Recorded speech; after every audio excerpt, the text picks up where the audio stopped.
ఈ ప్రాసెస్ అనేది చేయాలి. అసలు కంప్రెసర్ ఆన్ కావట్లేదు, అసలు లోపల పవర్ వస్తుందో రావట్లేదు అనేది మనకు ఒక ఐడియా లేదు. సో అందుకని మనం ఏం చేయాలంటే ఇక్కడ డక్కులో వచ్చేసి అంటే ఫ్రీజర్లో వచ్చేసి ఫ్యాన్ మోటార్ తీసేయాలి దీంట్లో. సో ఇక్కడ మనకి ఇక్కడ ఒక స్క్రూ, అదేవిధంగా ఇక్కడ ఒక స్క్రూ ఉంటాయి. ఆ స్క్రూలు రెండు తీసేసి సో ఈ విధంగా ఓపెన్ చేయాలి. ఓకేనా. సో దానికి ముందు ఏం చేయాలంటే మనం ఇక్కడ స్విచ్ అనేది ఆఫ్ చేసుకోవాలి. ఇది కూడా తీసేసుకోవాలి. సో నెక్స్ట్ వచ్చేసి కటింగ్ బ్లేడ్ బట్టి ఇక్కడ లాగేస్తే వచ్చేస్తుంది అనమాట. ఇక్కడ ఒక లాకు, ఇక్కడ ఒక లాకు, ఇక్కడ ఒక లాకు ఉంటుంది. సో కటింగ్ బ్లేడ్ పెట్టి లాగేస్తే వచ్చేస్తుంది అనమాట. సో ఈ విధంగా ఉంటుంది. సో లోపల వచ్చేసి ఈ విధంగా ఉంటుంది.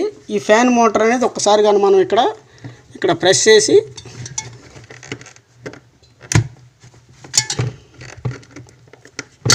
ఇట్లా తీస్తే వచ్చేస్తుంది ఫ్యాన్ మోటారు. సో ఇప్పుడు ఫ్యాన్ మోటారు